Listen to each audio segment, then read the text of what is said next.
ഇനി നാലാമത്തെ ഹദീസ് അൻ അബി അബ്ദില്ലാഹി ജാബിർ ഇബ്നു അബ്ദില്ലാഹിൽ അൻസാരി റളിയല്ലാഹു അൻഹുമാ قال كنا مع النبي صلى الله عليه وسلم في غزاة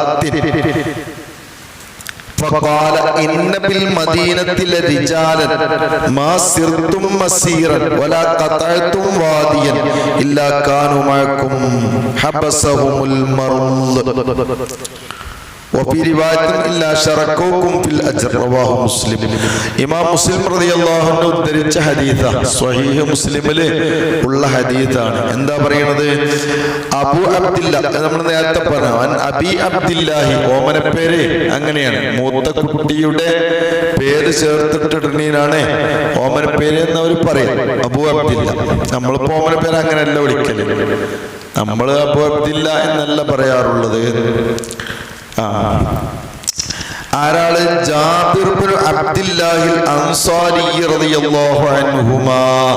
ജാബിർ റളിയല്ലാഹു അൻഹു സ്വഹാബിയാണ്, വാപ്പ അബ്ദുല്ല റളിയല്ലാഹു അൻഹു സ്വഹാബിയാണ്.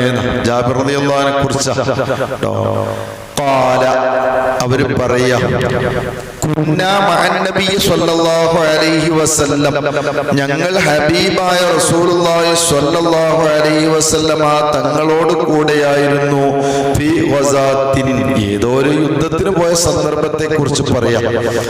ഫഖാല, ആ പോകുന്ന വഴിയിൽ നബി സ്വല്ലല്ലാഹു അലൈഹി വസല്ലമ പറഞ്ഞു, ഇന്ന ബിൽ മദീനത്തിലെ റിജാലൻ, മദീന ശരീഫിൽ, മദീനയിൽ കുറച്ച് മനുഷ്യന്മാരുണ്ട്.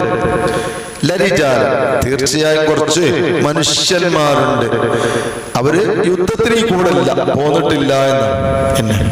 മാസിർത്തും മസീറൻ, നിങ്ങൾ ഒരു നടക്കുന്ന ദൂരവും നടക്കുകയില്ല. മാസിർത്തും, നിങ്ങള് നടക്കുകയില്ല. മസീറൻ, ഒരു നടക്കുന്ന സ്ഥലം. അപ്പൊ നിങ്ങൾ ഒരു അടി മുന്നോട്ട് വെക്കൂല.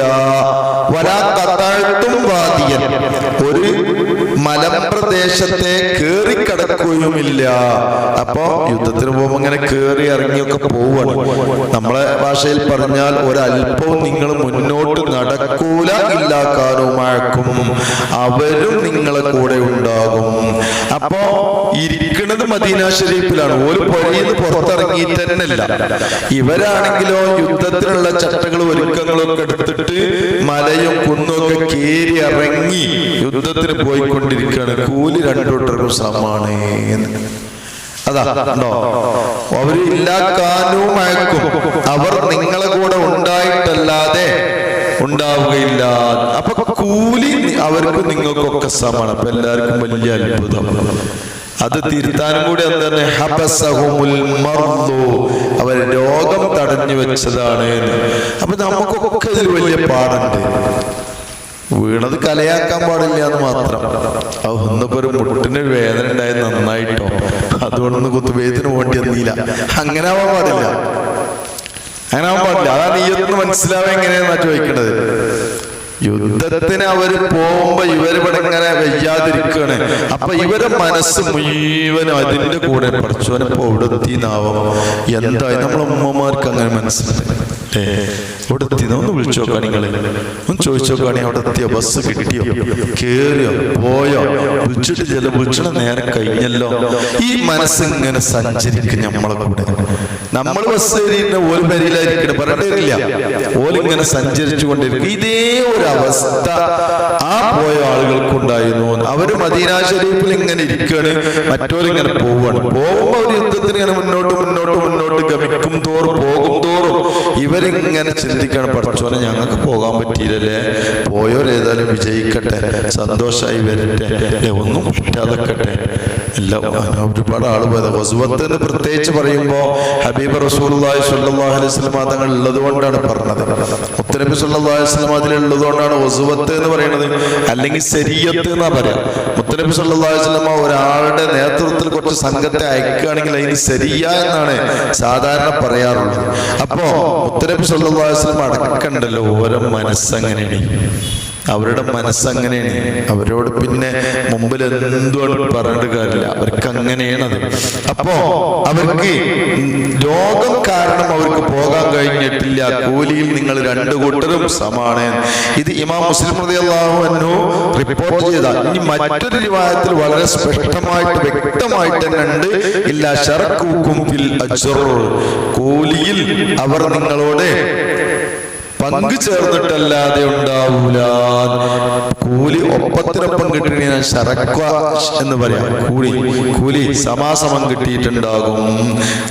അപ്പൊ നമ്മള് ജമാഅത്തിന് സ്ഥിരമായി പോയിരുന്ന ഒരാൾക്ക് ജമാഅത്തിന് പോകാൻ പറ്റിയില്ല, എന്നാ അയാൾക്ക് ആ ജമാഅത്തിന്റെ കൂലി മുഴുവനും ഉണ്ടാവും. പക്ഷെ ഓരോ ജമാഅത്ത് നടക്കുമ്പോഴും അദ്ദേഹത്തിന്റെ മനസ്സ് വിങ്ങുണ്ടാവും. അങ്ങനെ ഒരുപാട് നല്ല മനുഷ്യന്മാരുണ്ട്. അങ്ങനെ നമ്മള് പല രോഗികളെ കാണാൻ പോകുമ്പോൾ കൈയൊടിച്ചിട്ടൊരു കരച്ചിലുണ്ട്, ഉസ്താദൊക്കെ പള്ളിക്കൊക്കെ പോകാൻ പറ്റാതായല്ലോ, അവരുടെ ജോലി മുടങ്ങിന്നോ, ഇന്നഞ്ഞി മറ്റു വരുമാനങ്ങളൊക്കെ നിലച്ചല്ല. ഇതൊന്നും ഓൽക്ക് വിഷയമല്ല. ഓൽക്ക് പറയാനുള്ള എന്താ, എനിക്ക് പള്ളിക്കൊക്കെ പോകാൻ പറ്റുന്നില്ലല്ലോ, ഞാൻ എന്നാ പള്ളിക്കൊക്കെ പോകാൻ പറ്റുക എന്നാണ് ഓല ചോദ്യം. അങ്ങനെ ഉണ്ടാവും. അവർക്കൊക്കെ അതിന്റെ കൂലി ഉണ്ടായിരിക്കും. അതുകൊണ്ടാണെന്ന് പറഞ്ഞത്, ആരോഗ്യ സമയത്ത് അനാരോഗ്യ സമയത്തേക്ക് നീ ശേഖരിച്ചു വെക്കണം എന്നാ. അതിന് ആരോഗ്യമുള്ളപ്പോ പള്ളിയേക്ക് പോണേ, ആരോഗ്യമുള്ളപ്പോ എന്തായില്ല പോയില്ല പള്ളിക്ക്. പിന്നെ അനാരോഗ്യമുള്ളപ്പോ കിട്ടാണ്ടാവില്ല. വിത്തിറക്കുമ്പോ കർഷകൻ ഉറങ്ങിയാലേ കൊയ്തെടുക്കുമ്പോ എന്ത് വേണ്ടി വരും, ആ കാറ്റുകൊണ്ട് ഇറക്കേണ്ടി വരും. അത്ര തന്നെ ഉള്ളൂ. വിത്തിറക്കുന്ന സമയത്ത് കർഷകൻ നല്ല കഷ്ടപ്പെടണം, അപ്പോഴേ കൊയ്തെടുക്കുമ്പോ ഉണ്ടാവുള്ളൂ. അപ്പൊ നമുക്ക് ആരോഗ്യം ഉണ്ടെങ്കിൽ, ഒഴിവുണ്ടെങ്കിൽ പോവണം, അവിടെ ഉണ്ടായിരിക്കണം. അങ്ങനെയാണ് നമ്മളെന്തായിരിക്കണം, പള്ളിയായാലും ജമാഅത്തായാലും ഏതെല്ലാം നല്ല കാര്യങ്ങൾ നടക്കുന്നുണ്ടോ അതിലൊക്കെ നമ്മൾ പങ്കാളിത്തം ഉണ്ടായിരിക്കണം എന്നുള്ള സുഖം എന്താണ്. അനാരോഗ്യ സമയത്ത് അത് നമുക്ക് കിട്ടിക്കൊണ്ടേയിരിക്കും. ഒരു നന്മക്ക് നമ്മൾ നാന്തി കുറിച്ചു, തുടക്കം കുറിച്ചു, ഇനിയിപ്പോ ഈ ദർസ് കാലാകാലം ഞാൻ ഉണ്ടാവോ, നിങ്ങളുണ്ടാവോ? ഉണ്ടാവൂല. പിന്നെ ആരെങ്കിലും ഏറ്റെടുത്ത് നടത്തുന്നുണ്ടാവും. പക്ഷെ ആ തുടങ്ങി വെച്ച ആദ്യത്തെ ആൾക്കാരുണ്ടാവില്ല, ദർസ് കമ്മിറ്റിയൊക്കെ ഉണ്ടാവും നാട്ടിലേക്ക്, അവർക്കൊക്കെ കൂലി കണക്കില്ലാത്ത കൂലി കിട്ടിക്കൊണ്ടിരിക്കും. ആ മനുഷ്യന്മാർ പറഞ്ഞ നന്മന്റെ മുഴുവൻ കൂലി കിട്ടും. അങ്ങനെയാണ്. നമ്മളിപ്പോ കിതാബ് ഓരോരുത്തർ വാങ്ങി തന്നാണ് അല്ലേ, കിതാബ് ഓരോരുത്തർ തന്നാണല്ലോ. ആ കിതാബ് തന്നവർക്ക് ഓല ഉദ്ദേശം എന്താ, ഇത് നല്ലൊരു ഉദ്ദേശമാണ്, നല്ലൊരു പരിപാടിയാണ്, ഇത് സ്ഥിരമായി ഇങ്ങനെ ഓതൽ നടന്നുകൊണ്ടിരിക്കും. നമ്മൾ ഓതും, കഴിഞ്ഞ അടുത്ത ആൾ ഓതും, ഈ ഓതിനൊക്കെ വിഹിതം അവർക്ക് കൂലി കിട്ടിക്കൊണ്ടേയിരിക്കുന്ന. കാരണം നിയ്യത്ത് നന്നായി, അവർ നെയ്യത്ത. നേരെ മറിച്ച് അവര് കൊടുത്തപ്പോ ഉദ്ദേശം എന്താ, ഞാൻ 10 കിതാബ് കൊടുത്തവനാണെന്ന് എല്ലാവരും അറിയണം, എന്റെ പേരിലൊക്കെ ഒന്ന് പറഞ്ഞ് ദ്വാരിക്കണം, എന്റെ പേരവിടെ വായിക്കണം കേട്ടോ, വായിക്കാൻ മറക്കരുത് കേട്ടോ എന്നൊക്കെ പറയുമ്പോഴും നല്ല ഉദ്ദേശം ഉണ്ടാവും കേട്ടോ. ഉസ്താദിനോട് പറയണം, ഉസ്താദ് ദ്വാരുന്നോളെന്നാണെങ്കിൽ നല്ല ഉദ്ദേശമായിരിക്കാം. ഇത് പേരും പ്രശസ്തി അറിയിക്കാൻ വേണ്ടി. അല്ലെ പള്ളിയിൽ ജമാഅത്തിന് കാര്യം ഇവിടെ ദിവസങ്ങളൊക്കെ ഞാനാ, അതിന്റെ ഒക്കെ തുടക്കത്തിൽ ഞാൻ ഉണ്ടായിട്ടാ, ഞാനാണ് ഇതൊക്കെ എന്റെ ആസൂത്രണം ചെയ്ത്, അതിന്റെ ഫുള്ള് കൂലിയും കഴിഞ്ഞു. ഞാൻ പോയിട്ടും കാര്യമില്ല, അതിനും കൂലി വരുന്നതുകൊണ്ട് ഉദ്ദേശം ശരിയല്ല. അപ്പൊ നെയ്യത്തിന് വലിയ പ്രാധാന്യം ഉണ്ട് എന്നാണ്. അപ്പൊ എല്ലാ നല്ല കാര്യങ്ങൾക്കും യുദ്ധത്തിന് വരെ പോയ കൂലി പോകാത്ത ആളുകൾക്ക് ലഭിക്കും എന്നാണ് ഇപ്പൊ പറഞ്ഞത്. റവാഹു മുസ്ലിം റളിയല്ലാഹു അൻഹു.